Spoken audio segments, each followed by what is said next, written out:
So another piece that's important is your tools. Like they say, the right tool for the right job makes it so much easier. So you want to make sure that you have a really, really sharp, one of your sharpest tissue blades to do this. And this one has some clay on it, so I'm going to clean it. And you can clean these off with either a baby wipe or a little bit of alcohol and a rag to get the clay off and get any of the excess polymer that's sticking on the blades, because if there's stuff on there, it's going to make the blade drag, and you really want a nice clean cut. Another tool that I have that I can use on this is what we call a slicer, and I've got a large one, but I don't know if I've got the small one, so I don't think I'll use it. Oh, I do have the small one. Looks like a potato peeler. And the nice things about these is that as they go, you're getting an even width of a slice, whereas if you try to do it by hand, invariably you're going to have some places in your cut that are thicker, and then you'll be distorting the image or the design. So I guess I will use this. I'd forgotten about it. All right. So I'm starting with the scrap clay, and I just pull across. Okay, and pull through. And some of it's going to come out, and that's okay for this first pull. Not much that you can do about that. All right, and then I need to get some of the wrap.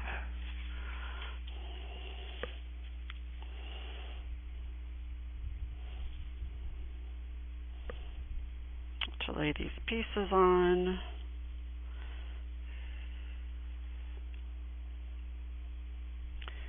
And there's this piece.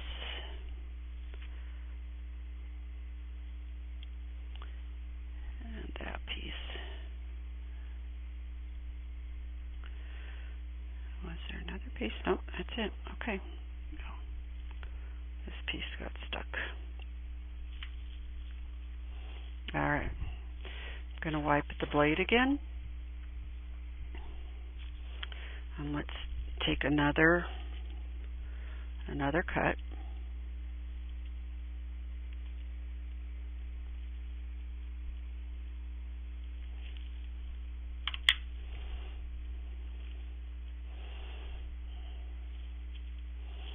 And now you can start seeing some of that design revealed.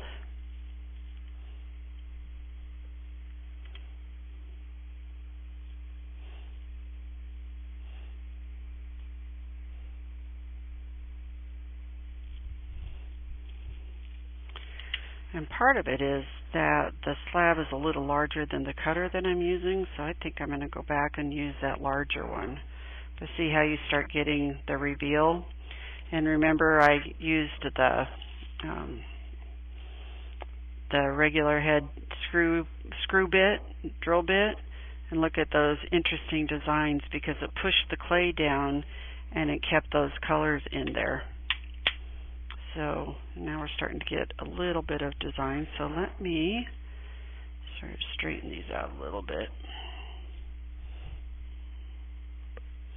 And I'm going to use this larger one so that I'm coming across the entire block.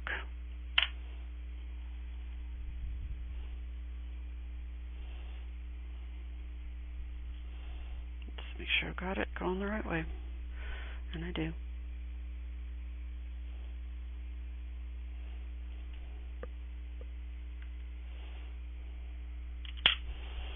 So when you get here, you can use either side, but I'm getting some really interesting patterns here.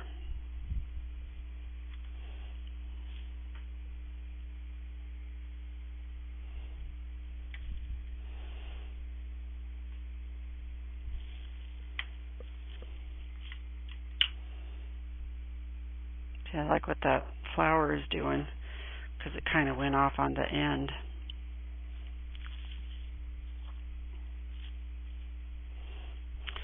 Probably can get one, maybe two more pieces out.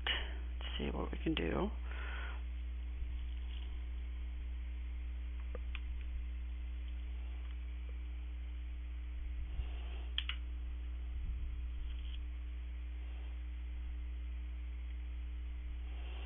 Let's see if we can get one more.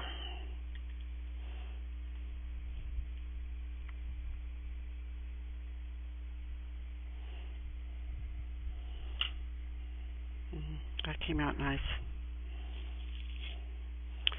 And this last piece, I don't know that we're going to get another block off. But you also notice that as we went down, like these squares disappeared, because as you go down, your texture isn't maintained anymore. So, you know, but we can still use this piece. So I think it feels pretty flat. I'm not sure that we're going to get another. And see, I didn't want that to happen. Let's see if I can do something with it.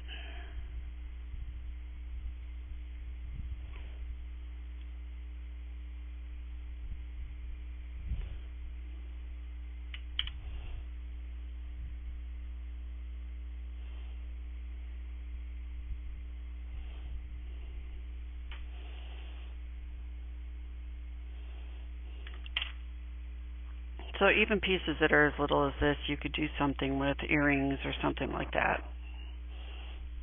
All right, so now what I want to do, since I've got that, I'm going to cut off the scrap pieces. We'll start gathering those together so that we can reuse them again for the next veneer that we're going to do. And I will keep them on this deli wrap paper because I can keep them for a long time on this. So even if I don't use all of these pieces of the veneer, I will keep them on here so that as I come across other things, I can do some things with them. All right. Okay, so here's all of our different slices off of that one block that I can do different things with. Now what I'm going to have to do is I'm going to need to put these on a backing, and so I can choose to either put it on a white backing, the maroon backing, or that blue backing, and maybe even black, but I don't think so. I think we'd want to stay within the color scheme that we're using. So I'm going to put one of them on this white backing, and I'm going to, this was at a 2, so I'm going to take it down to a 3, because the veneer will add a little bit of thickness, and you don't want it to be too thick, but you've got to add what this is going to be on top of what the backing is going to be. So let me just roll it down once. Okay, so I actually rolled it down to a 3, and you know, I really wanted to get more white, but I really like how the colors in this version of Mokume Gane, the colors stayed true to each other. So we've really got that nice maroon, the blue, and the white. But I want a little bit of reveal here. So I think I'm going to take this piece here.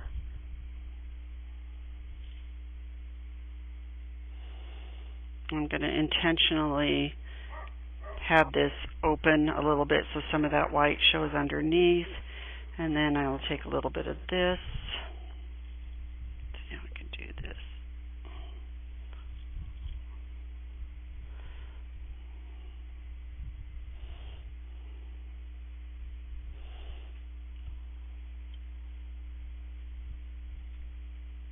Whoops.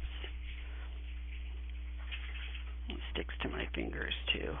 Come on.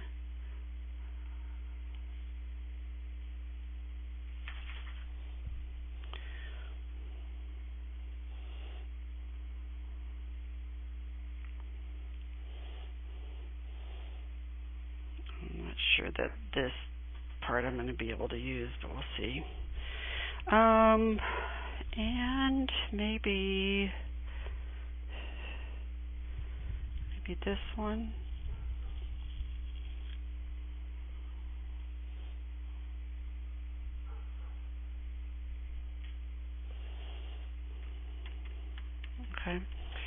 And then what I need to do is I need to flatten them because they are different, a little bit different heights. Not too bad, but I still want to flatten them. So I'm taking a piece of my hamburger paper that's got a little bit of a wax on the back, like parchment paper, but the back has a little bit of wax on it. And then I'm going to take my burnishing square, and this is what ends up happening is that I move things around and then I can't find them, or I cover them up because I'm stacking stuff around here. And I'm just going to go around in circles. Not really, I'm pressing firmly because I want them to get somewhat even in terms of thickness, but I don't want to press it so hard that I'm distorting the pattern. But a little bit of distortion could bring out a little bit more of the color. You know, some people will say, well, why don't you run it through the pasta machine? Because the pasta machine, you're going to get, you know, you're sure that you're getting an even veneer all the way through. But the pasta machine can really, really distort your pattern. And in some ways, that's what you want. But I think for this pattern, I want to maintain what I've got here. Okay, I think that's pretty good. See what it looks like. All right. Okay, so I said I wanted probably an 1.5 inch pendant for that necklace, and the nice thing about Julie Picarello is that she doesn't have cutters. She just takes her bendable tissue blade and just sort of, you know, make shapes out of it. My eye is not that good, so I am actually going to maybe take a cutter, and you can use the cutter to sort of move it around, see what's going to be on the inside that you want that. And that's a boring square. Let me see, what else do I have?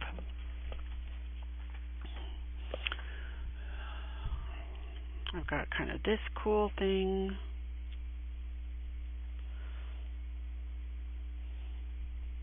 You know, that's kind of interesting.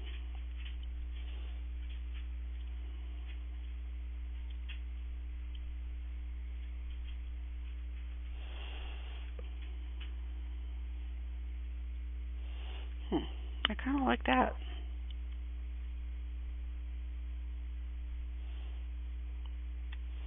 Get a little bit of that through there. That's going to end up being a 2-inch pendant, but I sort of like that shape. What else do I have in here?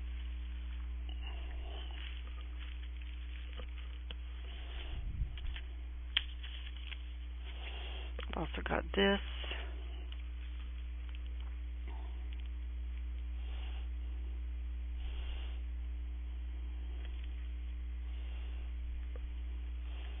I'm kind of liking this odd one.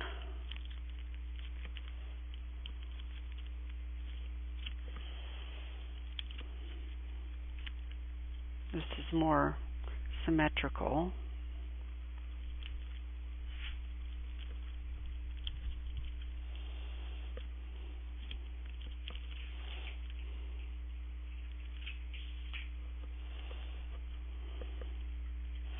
But I'm really attracted to that other one.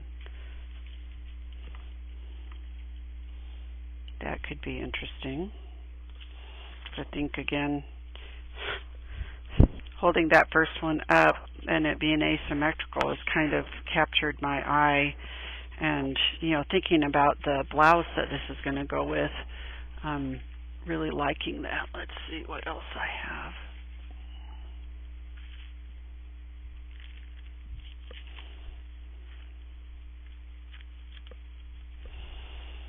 But that might be too big. Okay, and then I've got some of my cutters that I have printed on my 3D printer. Let's see if any of those might look interesting.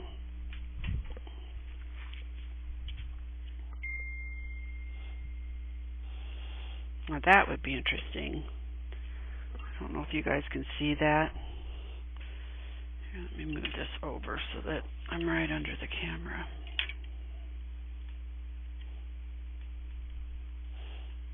And the reason why I'm using the blade to take the clay off is because it is, since I was pressing it down, really sticks to the glass, and if you try to pull it off, you'll either tear your veneer or you'll distort it.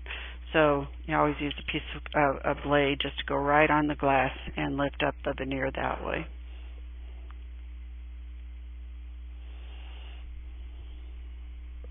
Okay, I was working that way. So this little shape would be interesting as well, but I don't get that sort of cut through there. Where are my other ones? Oh, they're right here.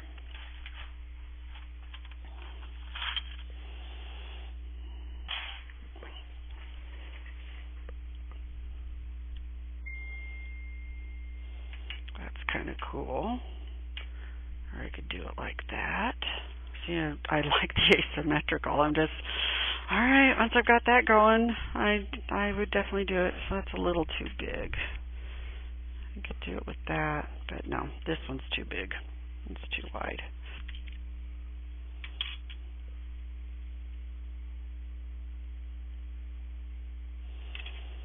And I've also got this one,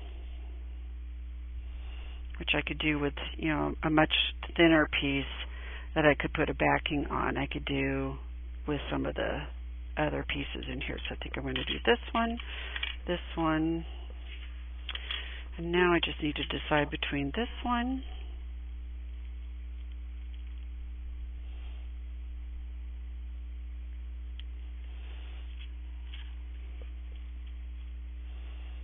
and this one.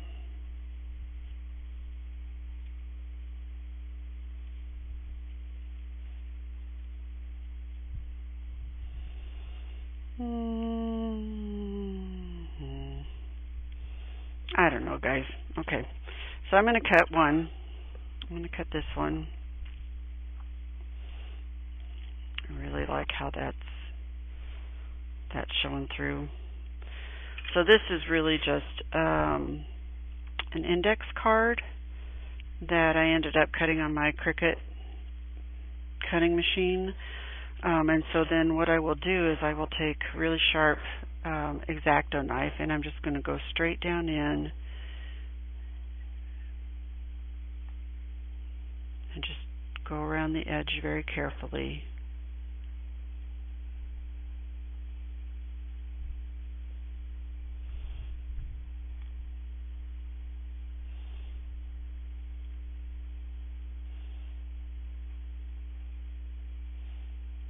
Until it's all cut. Lift that off.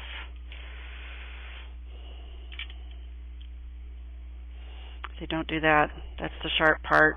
I'd start chopping up my fingers, which I have done before. Just got to be careful of that. And I'm only going to pull up just the pendant, okay? Let me put this on a card so you can see it. Yeah, I really like that. So it's on a backing, but I'll bake it like this, but then I've also got to do some finishing on it, and I'll show you what I do when I do the finishing. And then let me cut this other one.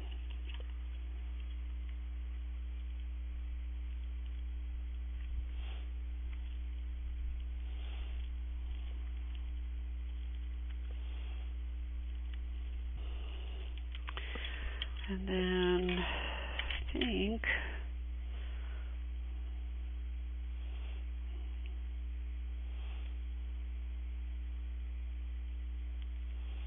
it's kind of cool.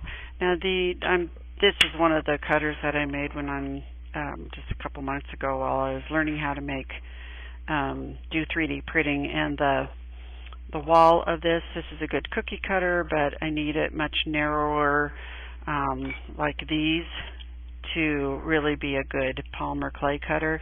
But what I can do is I can just press it down in to capture the shape.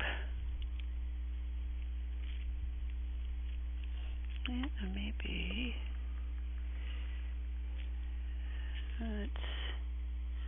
Just want to make sure I'm not cutting over that other one. I'm just going to press it in so I've got the lines. And then let me pull up this one so I'm not ruining this one. Okay, there's our second one. It might go like that, or it might go like that. This kind of has a nice movement to it. And then I'm going to take my little blade, which is where? Right here. And I'm going to cut on the inside. Okay. I could go around it with the X-Acto knife, but if I use the blade here, it's just a more even cut. And then the top I will do with an X-Acto because of that particular shape. Okay. And then I could do some earrings over here with this last one. Not all the way though, because if I turn it over, you see how I didn't get backing on all of it. So I could put some more white backing on there or just work with what I've got here.